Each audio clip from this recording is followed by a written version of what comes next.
Редица домашни средства могат да се използват като помощно средство към основното лечение за облекчаване на признаците при язва и за намаляване риска от последващи усложнения. Включването на някои храни, билки и подправки в подходяща форма към ежедневното меню за определен период от време може да подпомогне значително терапията на язвена болест, гастрит и други възпалителни процеси в храносмилателната система. Банани. Както зрелите, така и зелените банани са чудесен лек и едни от най-добрите домашни средства при язва на стомаха. Те съдържат антибактериални съединения, които инхибират растежа на бактериите. Допълнително, бананите допринасят за укрепване на стомашната лигавица и намаляване на възпалението. Препоръчва се редовната консумация на 1 или 2 банана на ден. Пчелен мед. Медът притежава мощни лечебни свойства, които помагат ефективно при лечение на язвена болест. Открит е ензим в меда, наречен глюкозооксидаза, който от своя страна убива вредните бактерии, които често причиняват язва. Освен това, успокоява и намалява възпалението на стомашната лигавица. Консумацията на 2 супени лъжици натурален пчелен мед с чаша хладка вода може да намали усещането за парене в стомаха, проистичащо от язвената болест. Може всеки ден да се приема пчелен мед рано сутрин на празен стомах, като това ще помогне за прочистване на дебелото черво, заздравяване на лигавицата на стомаха и повишаване на имунната защита. Зеле. Зелето се счита за едно от най-ефективните домашни средства за лечение на язва, тъй като съдържащите се в него субстанции стимулират притока на кръв към лигавицата на стомаха. Това от своя страна допринася за укрепване на лигавицата на стомаха и допринася за лечението на болестта.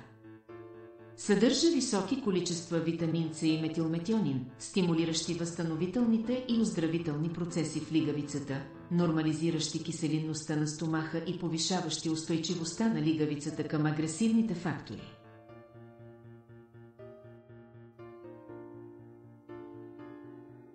Алоe вера. Редовната консумация на сок от алоe вера може да намали дразненето на стомаха, проистичащо от язвената болест, като допълнително съдейства за ускоряване на възстановителните и оздравителни процеси в засегнатите зони от лигавицата и може да защитава срещу агресивното действие на стомашните сокове. Червена боровинка. Червената боровинка под формата на пресни или сушени плодове, чай, сок или хранителни добавки, съдържащи екстракти от червена боровинка при редовна консумация може да подпомогне в борбата срещу бактериите и по този начин да окаже благоприятен ефект за цялостната терапия при язвена болест. Билките са популярно средство за домашно лечение на редица състояния и заболявания, включително и на възпаление на стомаха. Освен, че притежават редица полезни действия, те са сравнително евтини, достъпни и лесни за употреба. Приемани под формата на чай или таблетки, те могат да бъдат незаменим помощник за облегчаване на симптомите на гастрит и подпомагане на лечението. Тук ще ви представим най-често използваните билки за лечение на гастрит, но преди да продължим, отново ви препоръчваме да се абонирате за канала и да активирате камбанката за известия.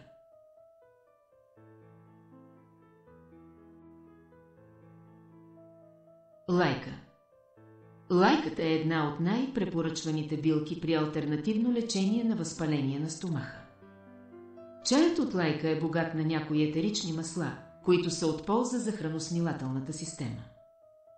Лайката притежава противовъзпалително, антибактериално и болкоуспокояващо действие, подобрява храносмилането, като намалява чувството за тежест след нахранване. Тя е известна и с газогонния си ефект, намалявайки подуването на стомаха. Освен това, може да намали възпалението на стомаха и по този начин да понижи риска от развитие на язва. Добавете 1 или 2 супени лъжици изсушен цвят от лайка към 1 чаша гореща вода. Покрийте и оставете да изстине за 10 минути. Прецедете и добавете малко пчелен мед. Пийте този чай няколко пъти дневно, в продължение на 1 седмица.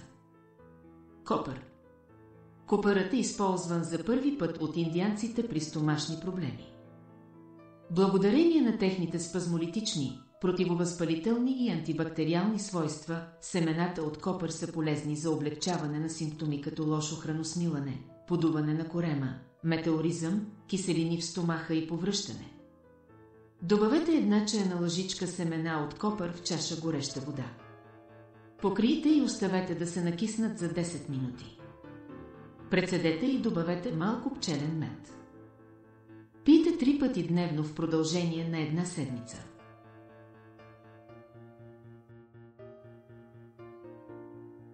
Джинджифил. Джинджифилът намира приложение в лечението на възпаление на стомаха поради неговите противовъзпалителни и антибактериални свойства. Той може да намали възпалението и да се бори с инфекцията, както и да облегчи симптомите като болки в стомаха, газове, лошо храносмилане, гадене и подуване на корема. Добавете една чайна лъжичка прясно нарязан корен на джинджифил към чаша вряла вода. Покрийте и оставете да се накисне за 10 минути.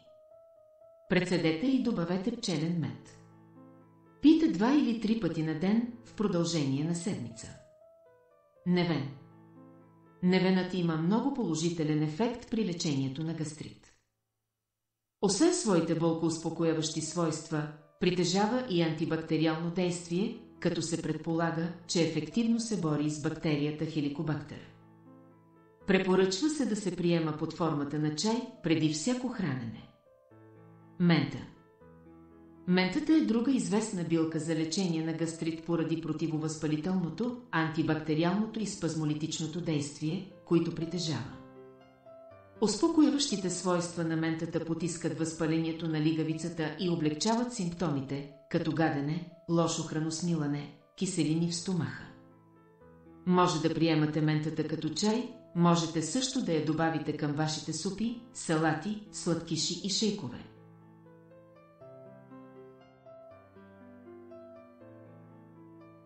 Благодарим ви, че гледате видеото до края. Благодарим на всички наши абонати за подкрепата.